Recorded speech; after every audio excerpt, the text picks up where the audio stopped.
premier acte de ce culte de clôture du Conseil ordinaire du Synode biennal de l'Église protestante méthodiste du Bénin, également culte de consécration des pasteurs de la promotion 2024, c'est l'imposition des mains des pasteurs consacrés de l'Église et le message d'envoi en mission de ces nouveaux bergers. Par l'imposition de nos mains, sois un fidèle dispensateur de la parole de Dieu des saints sacrements, au nom du Père, du Fils et du Saint-Esprit. Amen.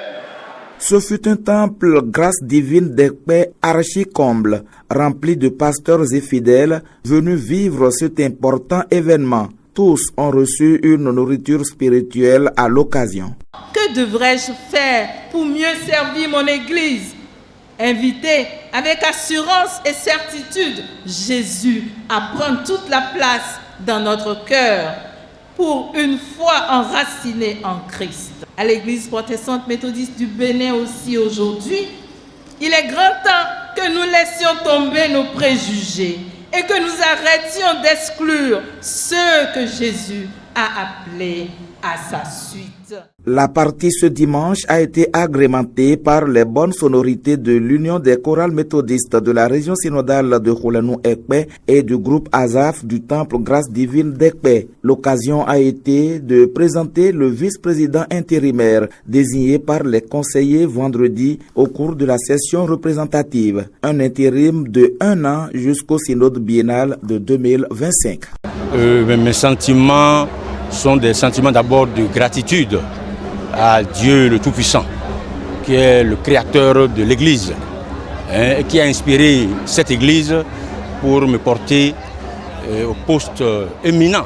C'est un grand poste de vice-président national de l'Église protestante méthodiste du Bénin. Donc je suis très reconnaissant à Dieu, très reconnaissant aux responsables de l'Église et à toute la communauté des fidèles protestants méthodistes du Bénin pour avoir fait confiance à mon humble personne pour aider le président de l'Église, son éminence, révérend professeur Amos Pondjesou Moussa, pour l'aider à porter notre Église plus haut, plus loin, dans l'amour fraternel, dans le bonheur, dans la joie et la fraternité. Venus des 19 régions synodales de l'Église protestante méthodiste du Bénin, les délégués au Conseil ordinaire du synode biennal ont travaillé d'arrache-pied pour hisser haut l'étendard de l'Église dans la mission de partout vers partout.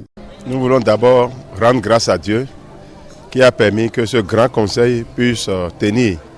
Nous sommes ici à l'église locale Grâce Divine depuis le jeudi et nous avons commencé les activités le vendredi et les arrivées étant prévues pour le jeudi.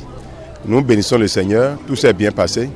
La session pastorale, la plénière, c'est-à-dire les pasteurs et les laïcs se sont mis ensemble pour étudier les différents rapports qui sont présentés par toutes les différentes commissions, faire des analyses et puis après avoir une vision prospective par rapport à l'avenir.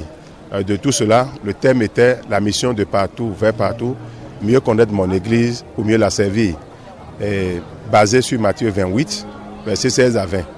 De façon générale, tout s'est bien passé et c'est une grande joie pour nous, une grande satisfaction parce que les fidèles sont venus de partout. L'Église protestante méthodiste du Bénin a 19 régions sur le territoire national et tous les présidents de régions étaient là, les vice-présidents des régions, les intendants et autres personnalités importantes sont venus à cette clôture pour pouvoir corroborer l'événement. Donc Dieu s'est manifesté, Dieu s'est glorifié et le Seigneur nous relance encore dans la mission de partout vers partout. C'est-à-dire que nous sommes tous des missionnaires et notre mission c'est d'aller gagner des âmes à Christ, d'aller évangéliser, d'aller apporter le soulagement, le réconfort moral, spirituel, intellectuel, psychologique à toutes les personnes que le Seigneur a créées sans distinction.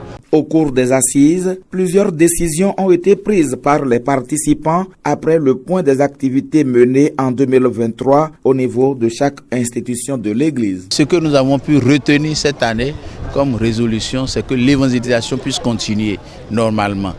L'évangélisation, c'est de chercher à créer encore des églises comme nous avons l'habitude de le faire. En 2022, 2023, on en a au moins une 50aine d'églises que nous avons créé nouvellement avec environ près de 7 à 1000 fidèles. Donc l'évangélisation continue.